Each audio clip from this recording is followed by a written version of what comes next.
way I think I must have been. And I know what it seemed you were learning in. Was there something that made you come back again? When God could ever lead you, God could ever lead you. Back here where we need you. Yeah, the keys in my lock, 'cause we got him on the spot. Welcome back, welcome back, welcome back, welcome back. Welcome back, welcome back, welcome back. Welcome back.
Hi everyone, welcome to Night School. I'm Lynn. And I'm Christina. When did you get a new green screen? Oh, this little thing here.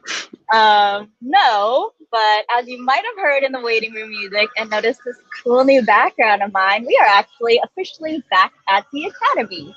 So Christina and I are part of the Nightlife team at Cal Academy in San Francisco. Nightlife is our weekly Thursday night event where we mix science with cocktails, live music, and more. We are officially back as of tonight. So if you are in the Bay Area, make sure to come by. For those that aren't able to make it in person, we still got you. We'll still be sending you some Nightlife love at home with Night School. For tonight, in celebration of our return, we are bringing you to the rainforest, specifically the Amazon, Borneo, and our very own Osher Rainforest, which you can kind of see right here. Yeah. On Lynn's left side, yeah. Yeah, and actually, because we're back in the building and because you can kind of see the rainforest behind Lynn and people are in there right now, we have invited Academy biologist Kelsey Paulling. And so she starts, so this is late for her. She starts very early in the morning, usually to keep our rainforest thriving. And she's going to talk about some of the daily tasks what it takes to keep a 3-story rainforest and all the animals inside happy and thriving. And then also about like why the Academy has a 3-story rainforest inside and how our rainforest mirrors and supports greater conservation efforts. So, and then next up, we have biologist Tatiana Maeda. a graduate researcher at the Sound Forest Lab from the University of Wisconsin in Madison. So she's gonna show and talk about how she uses cutting edge technology to actually listen to the rainforest, and how the data is helping her team monitor the impact of sustainable logging in Borneo. And then finally, joining us from Brazil, guess what Paulo Brando is going to be talking about? He's an assistant professor at UC Irvine, and he's going to be talking about the recent increase in Amazon deforestation and some of the paths forward that could reduce the chances of affecting primary standing forests. So, yeah, we have a great night. And as I mentioned just now, we are live. So say hi, let us know where you're watching from. Hi to anyone watching in the building at Science Today. Yay! If it's your first time joining us, let us know. Or if you're a Night School regular, we'll have some Q&As. So make sure to get your questions in the chat. And with that, we're going to go to our Osher Rainforest with Kelsey.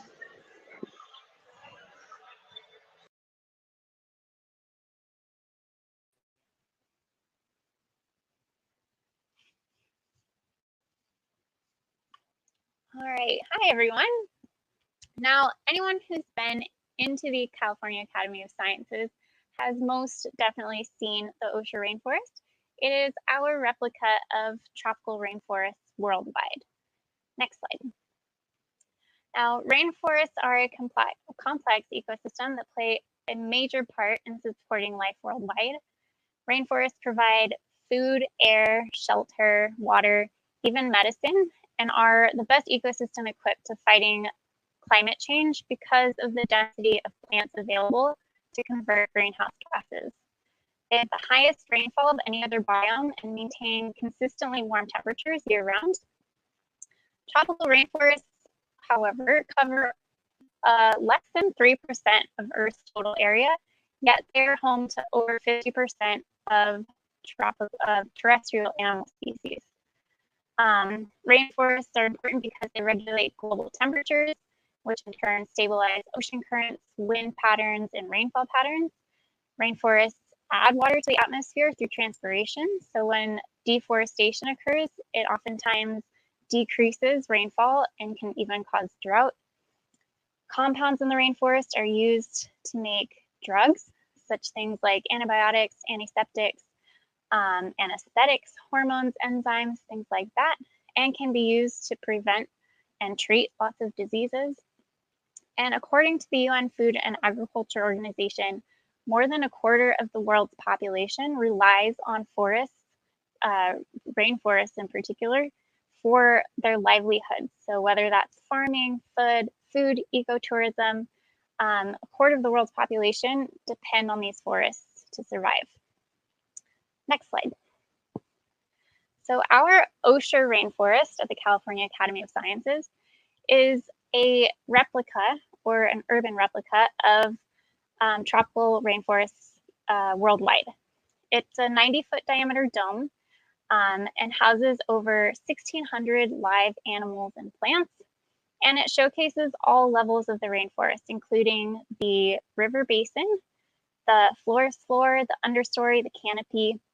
Each level has its own niche, and we house animal and plant species that are there for a reason. So every animal that we have for a reason. It's a representative of its wild counterpart. The plants, the same thing. They come from certain areas of the world that we want to represent and educate people that come into the academy. Our plants mimic mostly the neotropics, so Central South America, but we also have some plants that represent Southeast Asia, like Borneo, and also the Madagascan rainforest. We have taxa that span bromeliads, orchids, philodendrons, begonias, cocoa plants, things that are poisonous and dangerous to us, and things that are even edible. Our animals are also representatives of their wild counterparts, showcasing the diversity of species, habitats, and ecologies found all across the world. Next slide. So what do we do as biologists? Well, next slide. As biologists, it's our job to ensure that all of the plants and animals in our collection are not only surviving, but that they're thriving, both physically and mentally. So this means that we focus on giving the animals the highest quality and variety of food that they may need for their specific diets. We monitor their physical conditions really closely. We give them suitable habitat features for their normal behavioral preferences. So, for example, if an animal tends to burrow or is particularly skittish, we make sure there's lots of shelter for that animal to hide under. If the animal is an arboreal species, we make sure there's lots of perching so that they have a wide variety of different areas up high for them to utilize. A lot of animals have different lighting preferences. So if we have a species that tends to be found up in the canopy, they're probably more used to a lot of direct sunlight and higher UV concentrations. So we need to replicate that in whatever their exhibit is. Conversely, if we have a species that's found in the understory or in the forest floor, chances are they're not getting as much direct UV light or direct sunlight. So we need to replicate that in their particular exhibit. So we essentially want our animals to be able to display a whole range of their natural behaviors, and we're trying to facilitate a habitat that can allow for those things to happen. The best way for us to know whether or not our animals are getting the best care is by observing these behaviors. So if we see a particular species breeding and breeding successfully, we know that they're doing really well because they wouldn't be exerting that effort if they were unhappy, essentially. Next slide. So this here is an example of a team effort when we're feeding animals. The river basin is a 100,000 gallon tank that has a variety of different fish and reptile species in it. And in order to make sure that all of our animals are doing really well, we target feed each individual species and work on their training so that we can see them up close and we can make sure that they're well stimulated and really, really happy. Next slide. Daily tasks for us biologists include basic things like misting and cleaning, making sure that the humidity levels and temperature levels and lighting is correct in all of the individual systems. Cleaning obviously removes any waste that could build up pathogens or anything that could be harmful to the animals, but it also keeps the exhibits aesthetically pleasing for our guests. And water changes and exhibit maintenance is another big thing, that a lot of our tanks are for aquatic species, and so we need to maintain water quality and lighting and make sure that the balance is just right for our animals to thrive. Feeding is one of the most favorite activities for a lot of us biologists. You'll see this day gecko here is uber excited to get his worm. But like I mentioned before, maintaining a varied diet and making sure that an animal is getting a wide range of its particular dietary needs is really important in making sure that they stay healthy and have the best quality of life possible. Next slide.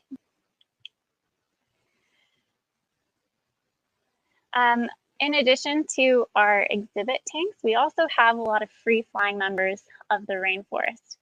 The macaws in particular are an animal that are highly intelligent, so they require a little bit more stimulation on a daily basis to make sure that they're mentally challenged, that they don't get bored, that they have a wide variety of different things so that they can display their natural behaviors. So on a daily basis, we add different puzzles or feeding toys to their perch so that they are challenged, so that they have something to entertain their time and stimulate their mind. We also give them showers. We mist them with water. They get very excited about that. Our butterflies, we give them food. We'll rub oranges on trees to get them to move around the space and are in constant search of different food items. We have several birds that are free flying in the aviary. So every morning, someone's up there with a pair of binoculars doing a census to make sure everyone's accounted for and everyone's healthy. And of course, I couldn't forget that since it is the rainforest, it does require a huge amount of horticulture attention. So on a daily basis, that's watering all of the living walls, especially up in the canopy for the plants that produce nectar to support our butterflies. Fertilizing, taking soil and water samples, pruning, reducing pests, all of those things happen on a daily basis before we open to the public. Next slide. So of course, I have to mention an animal spotlight because every biologist has their favorite animals. This one in particular is a tomato frog. She lives on the second floor of the rainforest, which is the Madagascar level. This animal in particular, she's the largest of our tomato frogs. And as you'll notice, the middle photo, she is very eager anytime we come over to have her meal. Go ahead and play the video. Whether or not the food is actually ready for her, she goes after it. But don't worry, she always gets it in the end.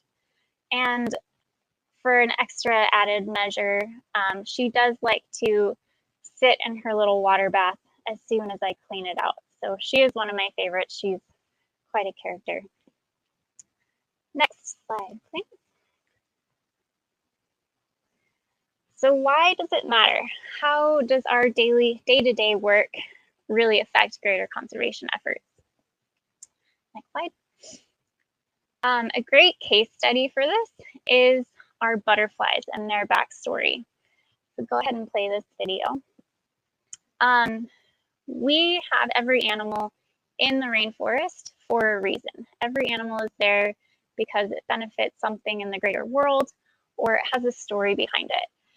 Our butterflies in particular, we source them from sustainable businesses that use our contributions, our funds, to expand their protected areas, to plant more native plants and expand their native forests, and to encourage local wildlife to return to certain areas.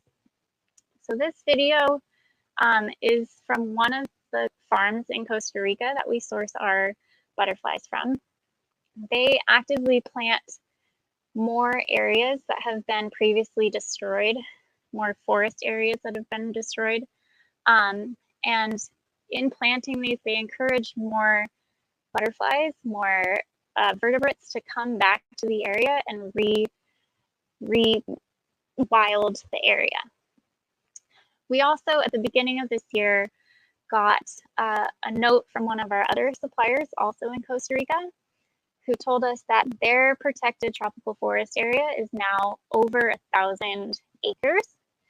And they sent us an inventory list that their researchers stationed on the farm were able to count last year. And they found over 130 vertebrate species returned to the area.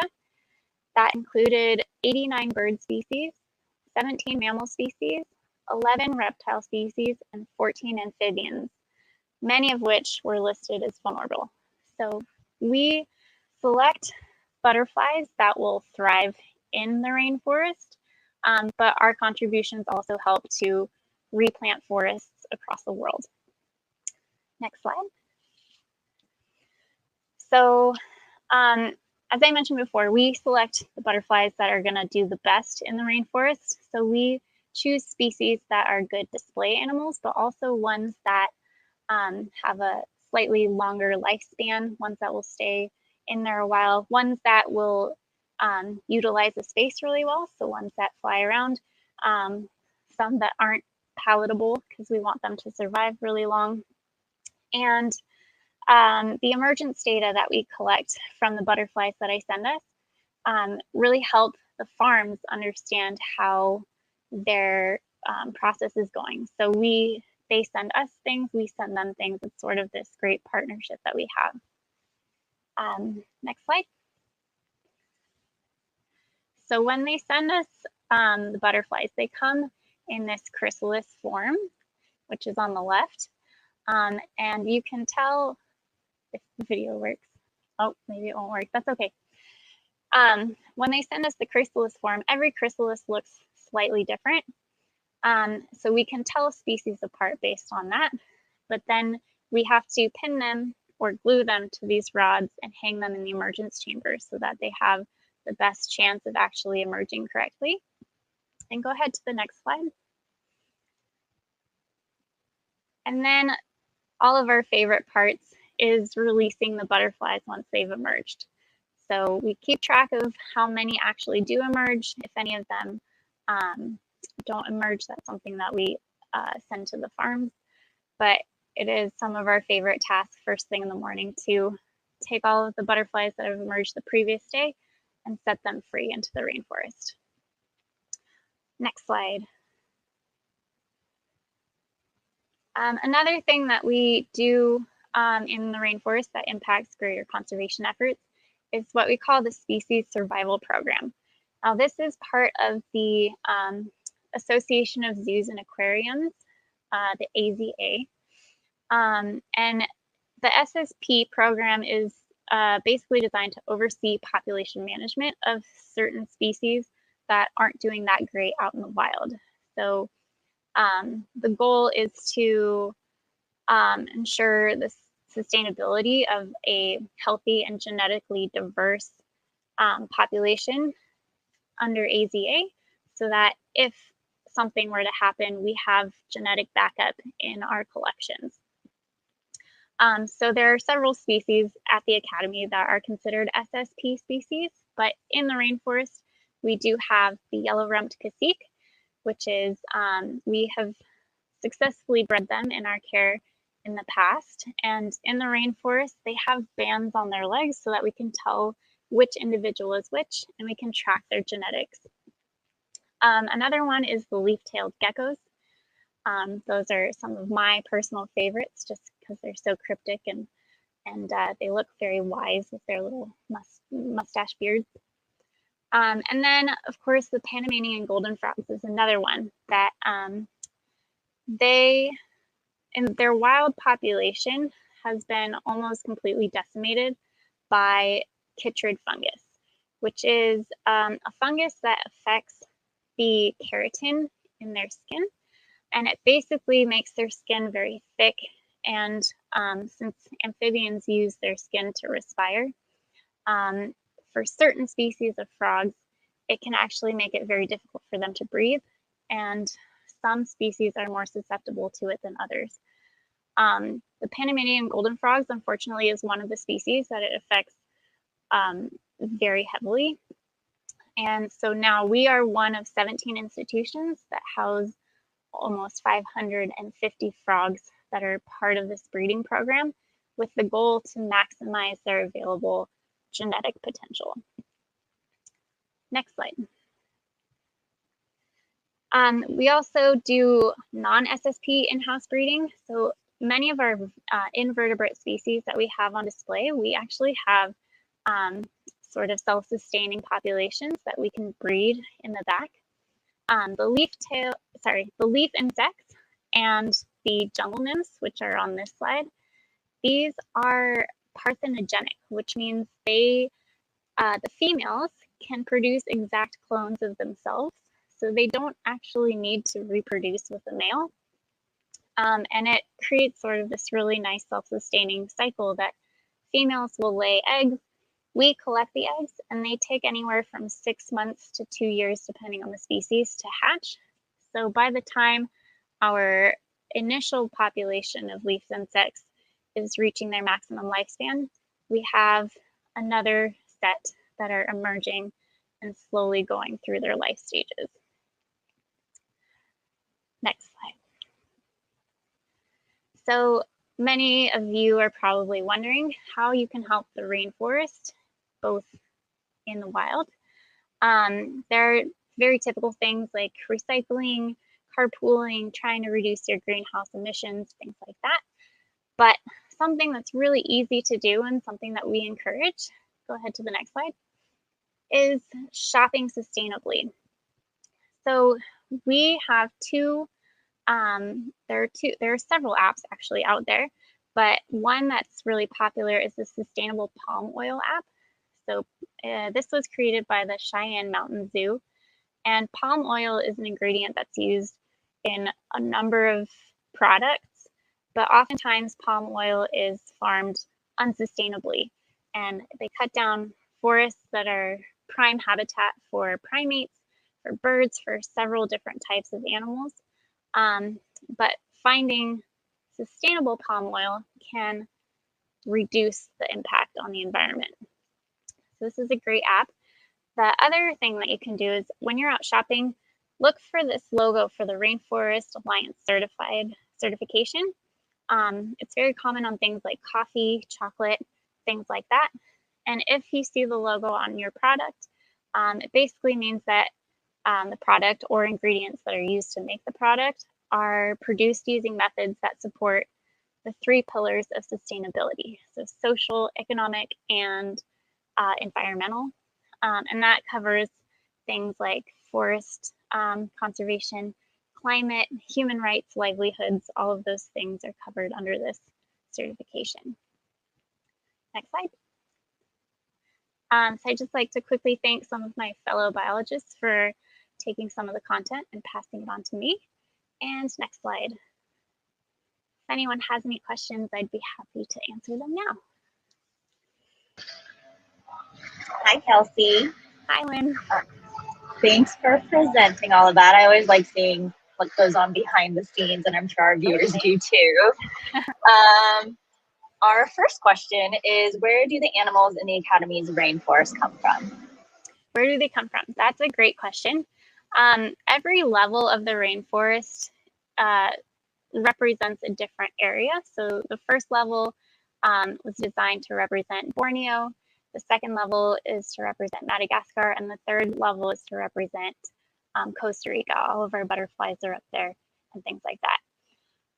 We get most of our animals from other institutions in the AZA network. So animals that were bred and need a new place to go, animals that for one reason or another are not able to be released out into the wild. So all of our animals are very well taken care of, and they are used to living in an environment like ours. How many different animal species do we have in our rainforest habitat? That's a good question. Animals, I'm not sure. I know animals and plants total, there are 1,600, and I'm not sure if they counted each individual leafcutter ant, but we have, I'd say, a good ballpark, 1,000 animals, including all the fish, both in the Amazon and on display. This one's a fun one. Do we have any species that have been good at escaping the rainforest and getting into other areas of the museum? That's a great question. We make sure that they are not able to escape the rainforest. Our butterflies are USDA protected, so we have several barriers to make sure that they stay inside the rainforest and cannot escape outside of the rainforest. Another fun one. Do you have a chef for the animals? Sorry, can you say that one again? Yeah, do we have a chef for the animals? Do we have a chef? Yes, we have a full kitchen that we prep all of the bird food diets, all of the reptile diets. There's a feeding room back of house that has crickets and things like that for anything that needs to eat other invertebrates. But yes, it is somebody's job to make sure that all of the bird diets are prepped. That makes the butterfly nectar that we feed out into the butterfly cups. The fish food, we prep that every single day. So it's a team effort, but yes, there are people that prep the food. And then one last question. Trying to see if there's a good one. Can you explain what the species survival program is? Yes. So it is overseen by the Association of Zoos and Aquariums, the AZA. It's each species has its own individual program that coordinates a variety of conservation projects, research, husbandry, management, education, breeding programs, all around that particular species. And there are groups of people that focus on just individual species to make sure that all of those things are being met. So for the frogs in particular, there's a whole group of people that are focused on Panamanian golden frogs. There's a group of people that track all of their genetics, and we make sure that breeding programs are only pairing recommended pairs, recommended male and female pairs, so that they're producing the most genetically diverse offspring. There are people that focus primarily on the research of the wild populations, and there are people that are focused mainly on husbandry. How do we make sure that all of these animals of the species are thriving the best that they can be in certain environments? And all of those collective projects together create the SSP program that's regulated by AZA. Great. Well, thank you so much, Kelsey, for taking us behind our rainforest. Thanks so much. Thank you. Up next, we have Tatiana Maeda.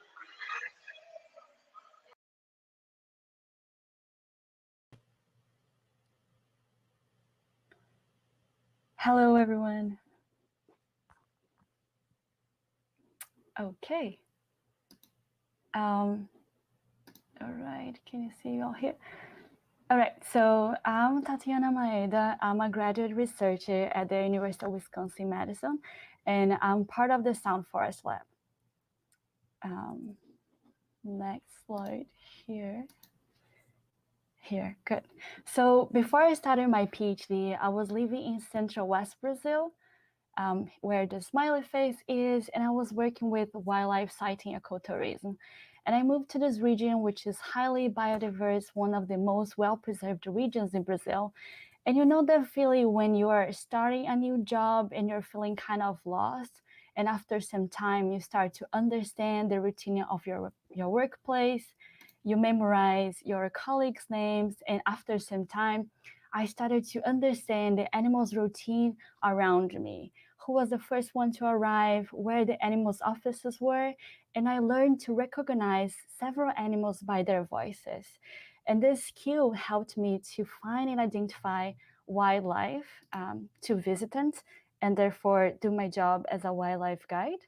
But it also made me realize how much information we can get just by listening to the environment. And this is basically the reason why we are recording the sounds of tropical forests.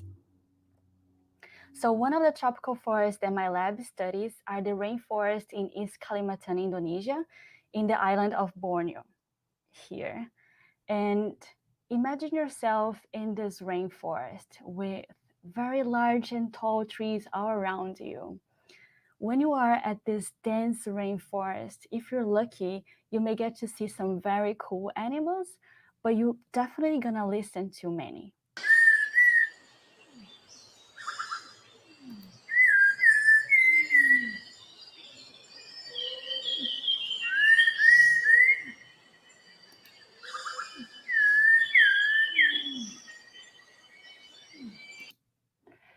Okay, so this was a short audio of the rainforest in Borneo, and I'm curious to know how many different animals you were able to listen to. You probably heard some birds, some insects in the background, and if you're paying attention to it very carefully, you must have heard also this guy here. And by recording the rainforest sound, we may get to see animals that otherwise we wouldn't be able to. And that is because animals, they make sounds to communicate to each other, to mark their territories, to attract partners, to communicate that there's a predator coming. And our lab is using the sounds that animals make to monitor biodiversity of tropical forest and understand what a healthy rainforest sounds like. So next, I'll share with you a bit of how can we collect sound data, and then how do we analyze them, and lastly, how can we advance biodiversity monitoring.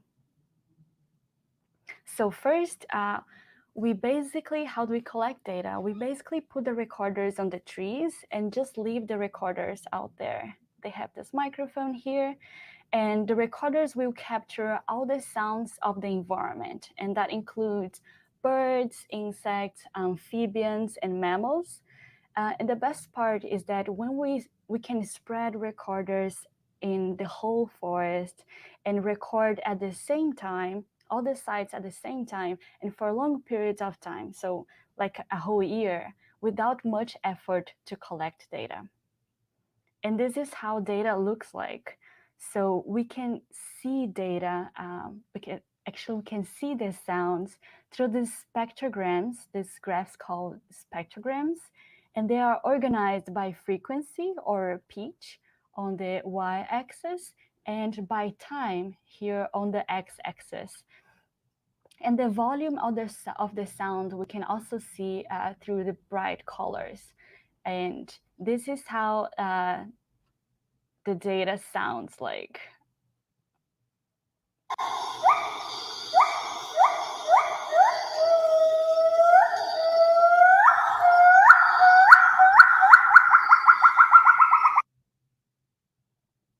So this was an audio of the whole sound of the whole forest. And if you notice there were some insects on the background, but you definitely pay attention to this very loud call. And this call was from a Miller's gibbon. It's a primate endemic to Borneo. And let me show you another spectrogram. So this is how it looks like, and this is how it sounds like.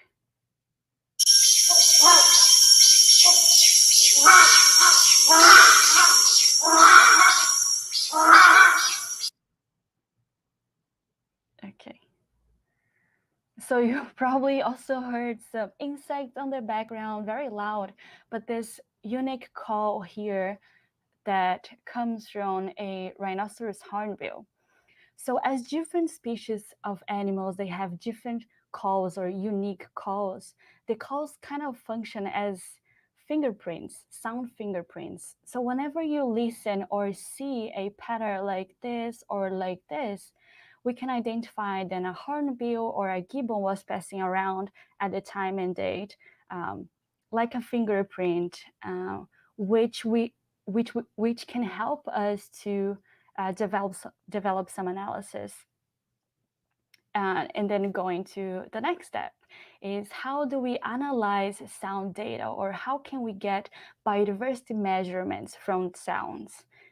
And the first method is just by listening to it.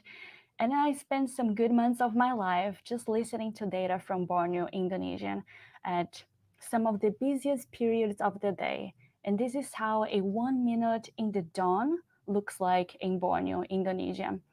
Can you imagine how many different animals are singing, or how many different sounds we can see here? And I found up to 34 different animal sounds in a minute only, which is quite impressive that in 1 minute of recording, we could capture so many animal sounds. And this is one way of analyzing sound data by manually labeling the sounds or counting the different animal sounds. This method is very time consuming, but once we have a lot of samples from the fingerprints of each animal, then we will be able to teach machines to identify animal calls automatically, which leads us to the next method. And I call it training machines to help us. And basically, what we do is we provide computers with labeled data where the animal's fingerprints were identified. And if we provide enough labels or enough samples of each animal call, the machine then will learn how to identify it. And then we would be able to insert new data or unlabeled data, and the computer would classify automatically all these sounds into the species that we gave it, right? And this is called machine learning. This process is called machine learning. And the result would be, for example, the total number of species found per minute in the recording. And this would give us an estimation of how diverse the place is. And Yurin Sun is the data scientist advancing this field in our lab. And while the data classification by machine learning is limited today, right, to few species, and the manual labeling, or the first method that I talked about, is very time consuming, we kind of need another method in which we could easily calculate biodiversity measurement from audios. They would be faster, right? That leads us to the next method and last method that I'm going to talk about. And they are the acoustic indices. So there are several acoustic indices, and our research group focused on the use of one called soundscape saturation index. And this index was based on the acoustic niche hypothesis. And I'll explain first this hypothesis. So the acoustic niche hypothesis was elaborated by Bernie Krause, and he thought that in a rainforest which is packed with so many different animals, how could species communicate efficiently with each other, right? So he observed that there was a certain organization in the sound, and he suggested that animals have evolved to partition the acoustic space by singing or by communicating at different frequencies and different periods of the day. So like instruments in an orchestra, different species would sing at different frequencies or different times of the day. So based on this theory, Dr. Burivalov and collaborators thought that one way to predict how diverse a rainforest is without having to put a lot of effort into listening carefully to the audios would be to calculate how saturated the sound is with animal calls, or how filled up the frequencies bands are with animal sounds. And by doing it, then we would have an idea of how many different species are singing without manually counting them. And they found that the more saturated the sound is, the higher the number of animal calls they found in the audios. And so the higher saturation of sounds, the higher the diversity of animal calls. And therefore, by just measuring how saturated the sound is, we can have an evidence of how diverse a forest is, or how diverse an environment is. And that allows us to answer many different questions and advance biodiversity monitoring. And next, I'll give you an example of an experiment that we did, and also tell you a bit about what I'm planning to do with my research going forward. So trying to understand the impact of wood extraction in major forests in Borneo, our lab recorded the sound of forests before and after the extraction activities. So this is how it sounded like before the logging practice.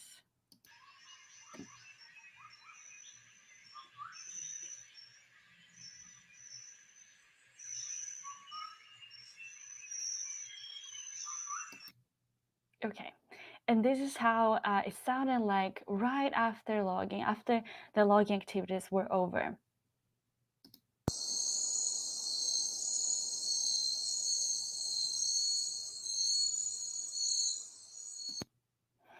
And the sound drastically changed, and there was a drop of 30% in the soundscape saturation during the dawn, during the morning period. And they concluded that this was due to a loss of bird calls, because they checked the frequencies of the calls. So after this experiment, I thought that for my PhD, I am trying to understand how how wildlife friendly are wood extraction activities in tropical forests in Borneo and South Mexico. And some of the questions I'm trying to answer are, how long does it take for the biodiversity to recover? Or going back here, how long does it take for the wildlife sounds to go back to the stage previous extraction, wood extraction? And then another question is, are there better or worse practices in extracting wood from tropical forests regarding impact on wildlife? Is there a practice that cause a lower impact on wildlife?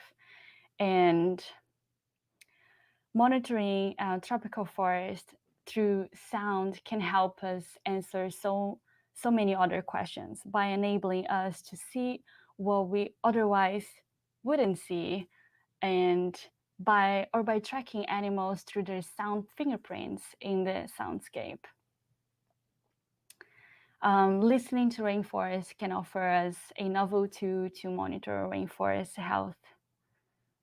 And that's all I had for today. And if you're interested in knowing more about our work, please visit our website at soundforestlab.org, or follow me on Twitter, Tatiana_Maeda, and I'll be sharing some of my findings out there. I'm happy to answer any questions. Thank you. Thanks, Tatiana. That was awesome. We do have some questions. So first off, because you spent a lot of time listening to these recordings, how many Borneo rainforest species can you identify by ear, ballpark? just by listening, just like by going out or like listening to a file. I would say that like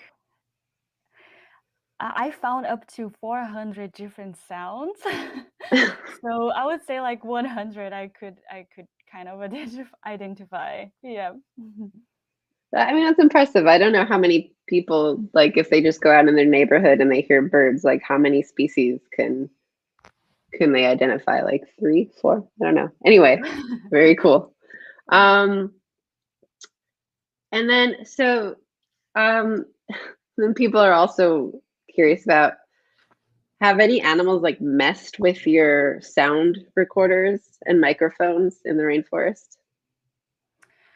Wow, yeah, that's a great question, because one of our projects we were trying to monitor for a whole year, right, the rainforest in Borneo, and I would say that maybe 1 or 2 recorders they worked for the entire year, but like most of our data actually didn't, because either we had like ants infestation or animals, they would bite our microphones, and then we would have to go back and like change microphones, or sometimes just because it's pretty humid, our recorders would stop working. But yeah, I would say that it is a challenging and animals do go after sometimes our microphones.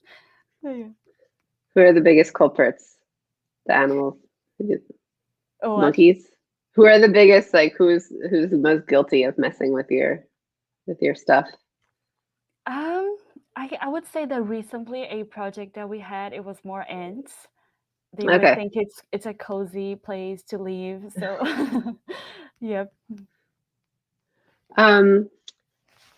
Is it possible to discover new species with soundscape recordings? Definitely, yes. Because it's a way of monitoring wildlife that you don't have to interact, right? You just leave the recording and you just go back there after some time. So yes, because many rare species can be captured right through the recorders. I would say that maybe one part that could be kind of hard to differentiate if this is a new species would be to identify the call that is related to the new species, just because birds have just so many different calls, and sometimes we don't know all of these calls in rainforests that have like so many species. in the US, definitely you would be able to recognize because there are just so many data about all the different Mm, calls of the birds here. They are more well studied. But in a rainforest, I would say that this could be kind of a challenge to identify if this is a new species. yeah, yeah, Hmm. interesting.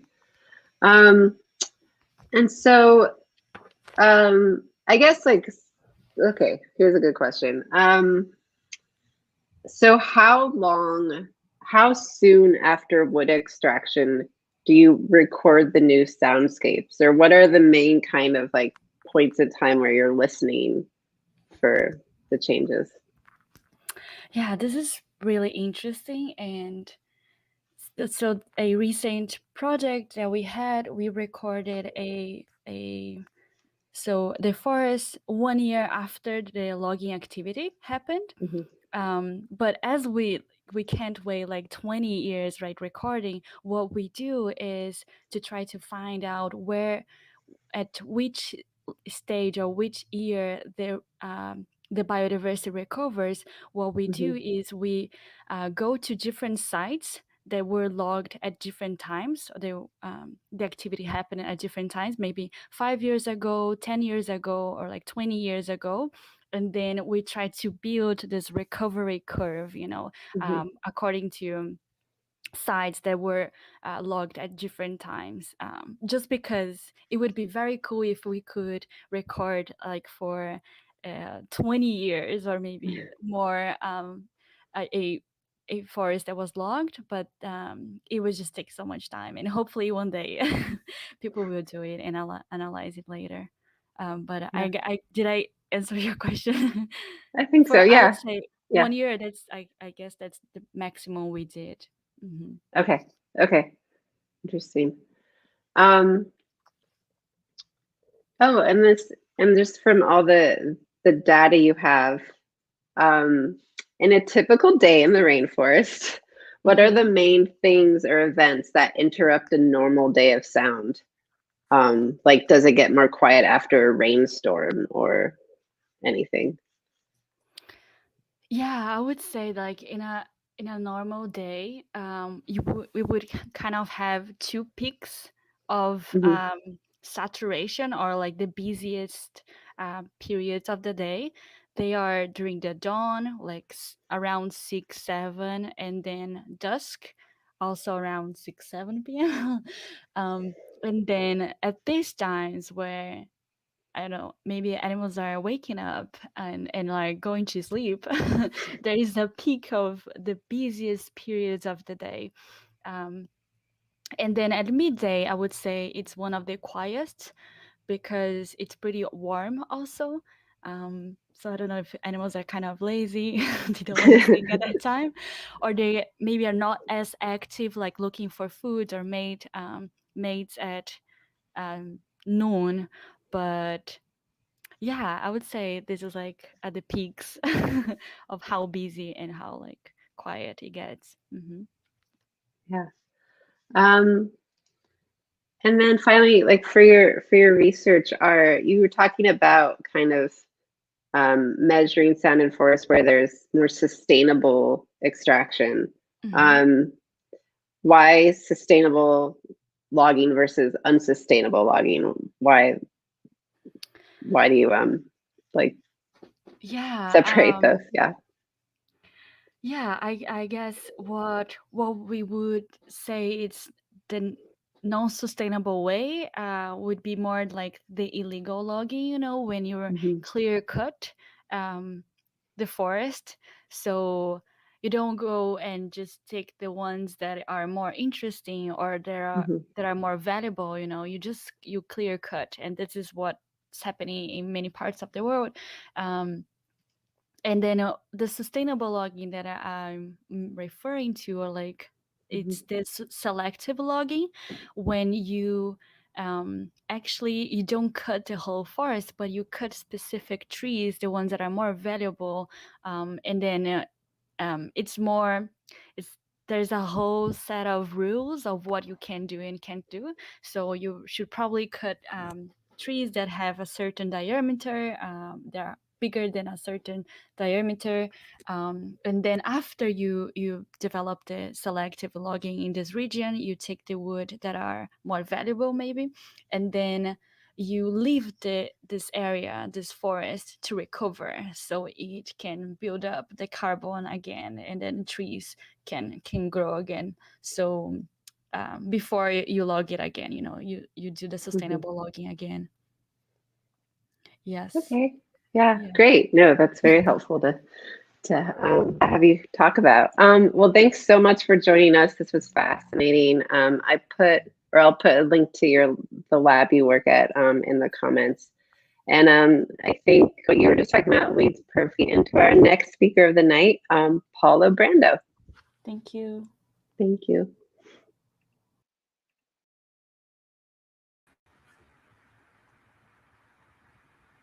Yes, what a fascinating talks. It's very nice to be here. Thank you so much for the invitation. I'm gonna wait for my presentation to show up, okay? I would love to be in San Francisco in California. I've been to this school lines a couple of times, and I lived in the Bay Area. Now I'm a professor at the University of California, and I also have a couple affiliations with other NGOs working with conservation and trying to bridge this gap between science and policy. And today, I'd like to give you a taste of what is going on in the Amazon in terms of conservation, especially in the Brazilian Amazon, because we're facing a moment that is challenging, but also full of opportunities. The Amazon, if you have never been there or seen it, it's a huge area, about a bit shy of 2/3 of the continental US in area, 5.5 million square kilometers. There are about 15,000 tree species. I work in this forest in about here, and in each hectare, an area of worth of a block, we had 400 species. But then I had another plot that had close to 300 species and very little overlap between them in terms of tree species, this large tree species. In Brazil, 80% of the forest is protected. If you buy a piece of land, you can only clear legally 20% for agriculture or other purposes. You can use the other 80% if you have a very detailed plan, which makes very bureaucratic that process. 50% is protected in these protected areas in green and indigenous reserves that you can see here. So it's a huge system of protected areas and indigenous reserves in the region. And you can see here this arc of deforestation, a region where a lot of deforestation happened since the 80s, especially in the 90s and early 2000s in yellow. And some protected areas really stopping this deforestation. Oops. In this photo, I was climbing this tall tower in the Amazon, the Ata Tower. It is a 327-meter tall tower at the heart of the Amazon, set up to measure some of these really incredible roles of forests in the ecosystem services in the climate system. And I took this photo, and if you're a scientist, you're looking at this, you're probably thinking there's a lot of variability in these crowns of these trees that makes this roughness in creating all these eddies that influence the climate. Also, probably that these forests have a very thick canopy covering most of the ground and letting only 2% of the light reach the forest floor. And that is super important because it creates this natural fire break against human-induced fires in the region. And so it protects itself from fire by creating a very moist, humid understory system. And to maintain these canopies, green canopies, most of the year, these forests have very deep roots. Some trees can put roots that are 18 meters deep, 15 meters deep. I found all the way to 9 meters. My former advisor found all the way to 18 meters. And that allows this forest to pump a lot of water from the soil into the atmosphere, acting as a big, large-scale air conditioning for the entire region. So if someone asks you, is the Amazon the lungs of the planet? Probably not. because the oxygen produced is consumed, but it's probably the biggest air conditioning we see out there. And so it's really important for the climate system.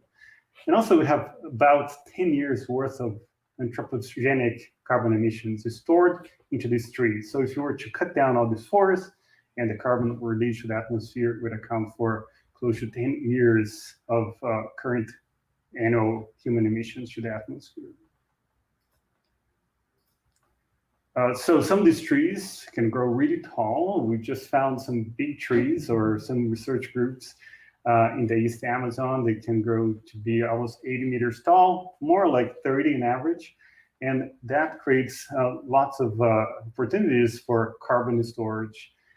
As I mentioned, some of these forests can put a lot of leaves, and they absorb a lot of light, and they transform a lot of the solar energy and chemical energy. So that pumps all the system of carbon cycling, and this carbon can sustain a very rich food supply chain of several animal species and insect throughout. So this is a photo I took in like a drier forest, but even in these regions with a very prolonged dry season, you still have an amazing ability of these plants to keep green leaves and maintain the solar radiation, most on the top of these trees. So you don't have all this solar radiation hitting the forest floor. Again, super important to maintaining this moist understory and keep fire away from these forest understories. This is a tree that I used to visit every year before the pandemic. It's a large Tatianicia, Braille in Portuguese, and its weight's about 5 tons. It is not super tall in this region, only 25 meters tall, but it sustained a lot of bird species and species, and has an amazing ability to pump moisture, soil moisture into the atmosphere as water vapor. A tree like this can probably pump about 150 gallons of water a day from the soil into the atmosphere. And we can measure this in different ways, but using added covariance is a way to measure the entire forest, and we can have some sensors that measure the sap flow through the vessels that these plants have in their trunks, all the way from the soil into the atmosphere. And that is super important to contribute to the rainfall. So in average, the forest of the Amazon can contribute 30% to the local regional rainfall. So it's just producing part of its rainfall. And some regions can get all the way to 50% of their rainfall. So it's an amazing machine to cycle water. These trees can be seen and store carbon in the process. Of course, we've seen over the past couple of decades an expansion of deforestation in the region, and close to 70% for a long time of the deforested areas, even more than that, were for cattle ranch expansion in the region. And it's very common to see in these agriculture frontiers, or these areas where there is an expansion of agriculture and more deforestation, areas like this. Very low productivity pasture lands to grow cattle. This is a photo of an area that had been deforested 10 years ago, where I work, close to the Southeast Amazon. Very low heads of cattle per hectare, sometimes commonly less than one in these frontiers. So it's not super intensive at all, these regions. But in the early 2000s, the Amazon started to enter in the global commodity market, and road expansion and infrastructure expansion in the region allowed for large-scale industrial agriculture to come in and be a huge player into this puzzle to figure out the landscape. And along with that came an idea that deforestation could happen for the expansion of this new players in the region. So close to 12% of deforestation in the region happened directly because of soybean expansion, for example, in the early 2000s. But with this huge expansion, also came big changes in the hydrological cycling in this region. So for example, this area has a much less lower capacity to cycle water to the atmosphere than a forest like this. And usually this area is about 5 degrees hotter than a forest. This role that I mentioned of trees pumping water into the atmosphere when in the forest.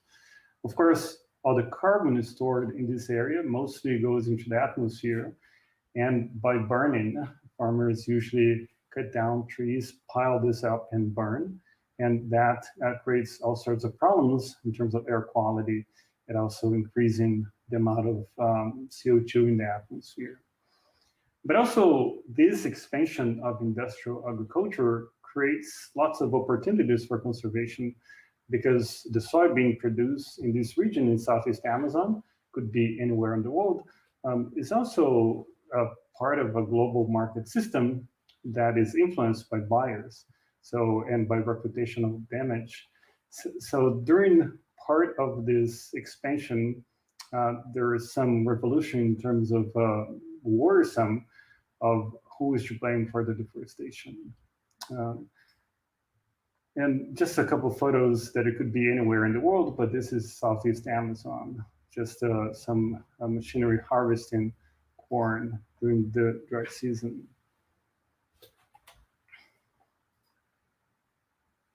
And this is a region I work. I just wanted to show here, these photos are from this Xingu, indigenous Xingu water basin in Southeast Amazon, and deforestation from the 80s all the way to now. And you can see that this huge chunk of land here remain almost intact. And this is a large indigenous reserve with several ethnic groups that prevent deforestation from happening across this landscape. But this is a very common pattern of deforestation that is happening. The good news is that we know how to stop deforestation in the region. It's not easy, it takes a lot of effort, but it can be done. This is a sort of a busy figure, but if you look here at these bars, you can see this massive increase in deforestation in 2004, driven by cattle ranching, but also soybean and big commodity. A lot of this soybean produced, exported to China, some to Europe, and some consumed in Brazil. But during this huge period of expansion, the government had very little capacity to stop this process and create what we call some governance in the region. There's not much commitment from the private sector, buyers, anyone. So it was just deforestation free for all, almost. So very little capacity to stop this process. But after this big spike in deforestation, there's a very strong frontier governance that would say that the private sector started to worry about this deforestation. There is this soybean moratorium that was put in place where soybean producers and traders wouldn't buy soybean from newly deforested area after 2006. There's some private monitoring of enforcement for this new system. And the government did a much better job in monitoring deforestation and enforcing illegal activities and creating lots of new protected areas, which play a very important role in stopping deforestation from jumping into this landscape. And then we had this all coming together in this third phase that created some very strong pillars for conservation in the region. And this is what I like to call the period of hope, because it went from one of the highest deforestation peaks in the Amazon to one of the lowest deforestation rates in the region. Not only by enforcing, but engaging the private sector, engaging different parts of the society. Of course, not everyone was benefited from this. And what happened after this period of hope recently was this Amazon deforestation that was once tame, comes back born. And that deforestation was somehow a surprise because it took a lot of effort, decades of investment, and compromise and engagement of different parts of society to lead that massive 80% reduction in deforestation that kept a lot of the carbon into the atmosphere and avoid the loss of hundreds of species. But in 2017, and especially in 2018, and we saw a spike in deforestation. In 2019, if you read the news, you probably saw many words related to Amazon fire in different news media. And the burning of the Amazon was everywhere, got the world's attention. And this photo doesn't seem to show much, but it is São Paulo in south of Brazil, very far from the Amazon. And it is close to 3:30 p.m. and it is completely dark, mostly because of the smoke coming from Amazon fires and fires in Bolivia. So that scared a lot of people and created an uproar. But to understand this very large concern that happened, we have just to take a step back and look at a couple of months before the fire season started in the Amazon, which is about in August and July, these 2 months. And you can see here deforestation by month all the way to August. And then when you see here in 2019, when there's a change in administration and policy and just the way the words about deforestation just weaken, or there's, say, a speech that is more inducive to deforestation. And then there's huge spike that happens in the region. The Brazilian Space Agency, led by the scientist Galvão, put up these numbers and say, look, there is a lot of deforestation happening. They pick it up by some news media. And what the government does, instead of fight deforestation, create a smear campaign and actually fires the head of the Brazilian Space Agency. And says that actually there's not deforestation, that the Brazilian monitoring system of deforestation is not that great. And that generates a lot of confusion among the general public who start distrusting some of them, this Brazilian system. It's like, really, is there so much deforestation happening? And also with the fires that were happening in the region, because if you remember, when you clear a piece of land in the Amazon, what is going to do with 200, 300, 400 tons of dead trees, right? You cannot take trucks and take this dead trees somewhere else. So people who cleared the land actually burned all that biomass that goes into our air. So the government claimed that the fires that were seen in 2019 in the Amazon were natural, which is not true. The Amazon fires are mostly related to people burning forests and managing pasturements. Then they said that the fires were forest fires and mostly caused by droughts and hot temperatures, which it's an interesting hypothesis, but didn't seem the case. And there's a lot of saying that this was the type of fires happening by the government, who was supposed to be controlling these fires. And then it came a very interesting experience from many scientists that had to step in and trying to use scientific methods to put the narrative as close as the data could allow us to do. And the good thing about science is that it is true, whether or not you believe in it. And several research groups, just in almost real time when the Amazon was burning, started working to differentiate 3 types of fires: the deforestation fires, that was probably what was happening, from management fires, and these wildfires. That's the photo I sent. And several groups worked, and we had an important contribution, I'd say, led by Javino and IPAM, this Brazilian NGO, in different research groups, just showing that where had more deforestation, who had more fires. And the deforestation fires, when you look from space, they release much more energy than these forest fires and management fires. And we also saw that because so much wood burning at the same time created one of the biggest bonfires in the planet. So this is what was happening. And the fires got much more attention, I would say, than deforestation itself. And there is a mounting pressure. Our research group and a couple of scientists gave 600 interviews and to different news media. And I would say that this entire community talking about this issue and showing what was actually happening and trying to, I would say, to put the narrative as close as possible from the data created some pressure that led to some action from the government. So there's pressure from international agreements from the European Union, concern about what is happening to the Amazon.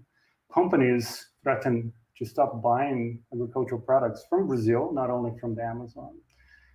There is some demonstration and protests in Brazil. And those folks, the private sector, who helped to reduce deforestation during that period of hope that our nation showed concern because they were put in the same basket as thieves and land grabbers and people who are not concerned with sustainability. So that mounting pressure led to a couple of actions. One of them was the Letizia Pact. Under the UN, several countries pledged to protect the Amazon and create a more sustainable Amazon. And there's a Amazon status report being written by several scientists under the UN. Also, the government from Brazil created this fire ban in 2019, as you can see here, and the fire ban actually worked. There is some reduction in fires compared to the long-term average, but it was very momentaneous because if you look in the next year, in 2020, we have more fires than in 2019, even though these fires did not get the same attention that they got in 2019. Maybe because of COVID, but that's just a hypothesis. In 2021, things do not look any better. We had this past month, one of the highest deforestation for April in record. So we're very shy from reaching the goal of reducing deforestation to close to 4,000 square kilometers that it was in the Brazilian law under the National Policy for Climate Change. Because if you think about lots of deforestation, lots of greenhouse gas emissions, so the government pledged to reduce deforestation. The different colors here represent different phases of a plan, very, very well put together plan to reduce deforestation, bringing different parts of the economy and society together to reduce deforestation. So we are way off from that goal. And this problem is probably not going to go away anytime soon. But there's some things we could do over the short term. If you think about this complexity of the Amazon, there are close to 30 million people living in the region. At least in the Brazilian Amazon, you have these 4 different landowners, so people, different land classes. You have the small farmers, lots of them, have some large farmers, have indigenous peoples, and the government owns protected areas. And you have this huge chunk of undesignated lands that I like to call the no man's land, because it's owned by the government, but there's no plan how to develop it. So there's squatters, people grabbing land and creating violence, destruction, fires. And a third of deforestation in the Amazon happens in these lands because people have the hope, and sometimes they do get the land title, and so they can sell land. So it's land speculation process that is happening there. So indigenous lands and protected areas have been very effective in deterring deforestation, and they've been weakened the pillars to protect these indigenous lands in protected areas in recent years. So we have to give the rights to indigenous peoples so they can continue to do what they've been doing for the past couple of decades or centuries or even a couple of thousand years in the region, which manage forests in a much more sustainable way than most of the Brazilian government. And of course, the large farmers who've been put in the same basket as the thieves and the land grabbers should get some sort of incentive if they're doing better than everyone else. So people who are part of, for example, the soil moratorium, they should get something in return if they are not participating in land clearing. And finally, small farmers have to have more incentives to have more sustainable production practices, because right now lots of the incentives and subsidies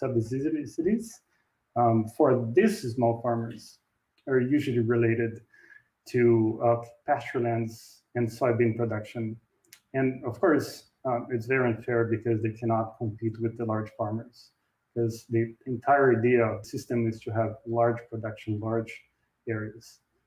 So with that, I would say that there's a lot of hope if we focus and redirect our efforts to the right pillars of conservation in the Amazon. But right now, there are several challenges to get there. Thank you so much again for the invitation. Hi, Paulo. Thanks so much for all of that. So we have a couple questions. Right now, how much deforestation is illegal versus allowed by government? So almost everything is illegal, deforestation in the Amazon. Almost everything is illegal, the forest fires in the Amazon. You showed the chart, what the deforestation rates. Do you have numbers for 2020? Has it kind of stayed the same level as the spike from 2019? So there's some important increase, almost close to 30%. And there's some from 2018 to 2019 of 33%. So it's keep climbing. And I'd say that this year probably be a bit worse than the previous years. Yeah, and kind of along the same lines, what economic incentives, like the soybeans a decade or so ago, drove the 2019 spike? Yeah, so it's very interesting because the soybean sector helped to drive the spike in deforestation, but then later on, they probably helped to drive the spike down in the late 2000s because they are part of an international market. So the traders that commercialize the soybean to different parts of the planet are super vulnerable to reputational damage for the bias concerns. And so they're connected with the international market. And a lot of the farmers who are in the region who export actually sell to local, they're not part of that huge network. So they are less susceptible to this reputational damage, I would say. So right now, if you have the land title, if you know who owns land, and if you export, and I have trying to remove deforestation from your food supply chain for 10 years, 15 years, you don't want it to be the same bag as someone who has no concern about that. So that group has a very important role, I would say, in lobby and fight for reduced deforestation in the region because they have everything to benefit from. Yeah. Does more deforestation in the Amazon have a direct effect on rainfall across the rest of the world? So that is a great question, and it's so Amazon cycles a lot of water, and even some trees, by just considering the amount of roots that they have and how deep. And if you cut down those trees, could influence even weather patterns in California. I don't say not the entire globe, but we do have some big influence. And of course, if you have a lot of this carbon going to the atmosphere, will influence global climate change. And everyone is going to feel it. It's not bound by the boundaries of Brazil. It's going to influence climate everywhere. Yeah. As a normal consumer, are there things that I can look out for in products that are more damaging than others to the Amazon deforestation? Yeah, so I would say that as Kelsey was showing some of the apps to be concerned about food, right? What you buy, and especially the way we eat. I think what we can do that is most, I think, direct related to deforestation in the Amazon on a daily basis, just to be concerned about your food products. A lot of the soybean that is produced in the Amazon is for export. In Brazil, cattle ranching is the biggest problem, so meat is a huge issue. But the other thing that we don't consider much is how you vote. So the US has a lot of leverage in creating these international agreements and creating a more sustainable type of food supply chain across the border. So depending on how we vote, there will be leaders who are more or less concerned about that and can require from Brazil a sort of this clean food supply chain, or at least incentivize that. Yeah, are there any nonprofit organizations that are having positive effects towards protection?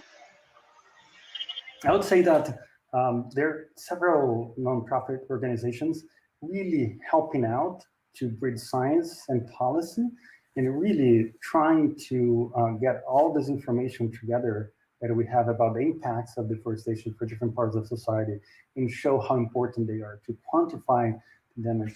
And there, with these fires in 2019, for example, there's an effort from the entire community to twist the arm of the government to act and say, okay, you cannot hide the fires under the smoke, because we have all this really high technology to map these fires.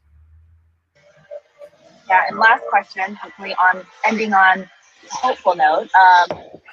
How long do you think it will be before Brazil can enter another period of hope? What pillars have the most support and potential? That's a very interesting and important question, right? I'm super hopeful that all this effort, 10 years or 20 years of effort, I would say, put into conservation from different parts of society, it's rich, it's very special, and a lot of parts of society are fighting for that, including big farmers, small farmers, and also conservation institutions. And so say that together, different parts of society can have a big impact. Right now, there's a struggle, but I'm hopeful that this will pass, and that these huge efforts put in place to reduce deforestation will roll back and reduce deforestation over the short term. Yeah, I'm hopeful too. Thanks so much, Paula, for joining us tonight.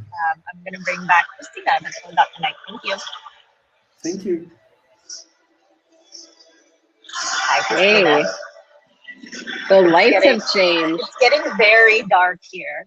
Thank you, Kelsey, Tatiana, and Paulo, for joining us tonight. Really interesting, fascinating work. And thank you to our night school guests for tuning in.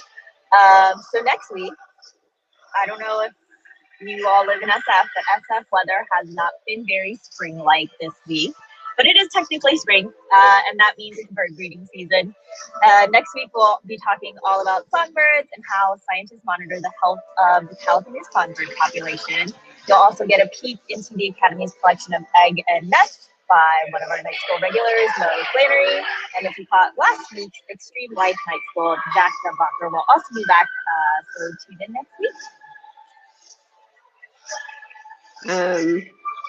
It's a party in there. I don't know how you're even talking. I don't know. Like, I can recognize the song. Anyway, I have noise cancellation. Yeah. Anyway, I'm gonna mute the music for a second. But thanks again so much for joining us tonight. Yeah, just make sure you subscribe to our YouTube channel so you never miss Night School. We're still doing it every Thursday night, even when Nightlife is in the building. At least through June, so please stay tuned. And yeah, and then if you are in the Bay Area, I saw a couple of you actually got to visit the Academy in the last couple of weeks, so that's great. We're so happy to have you back. But there will be another in-person Nightlife on May 27th and on June 10th. So maybe we'll see you in the building. But until then, have a wonderful night, everyone, and stay safe and stay well out there. Bye.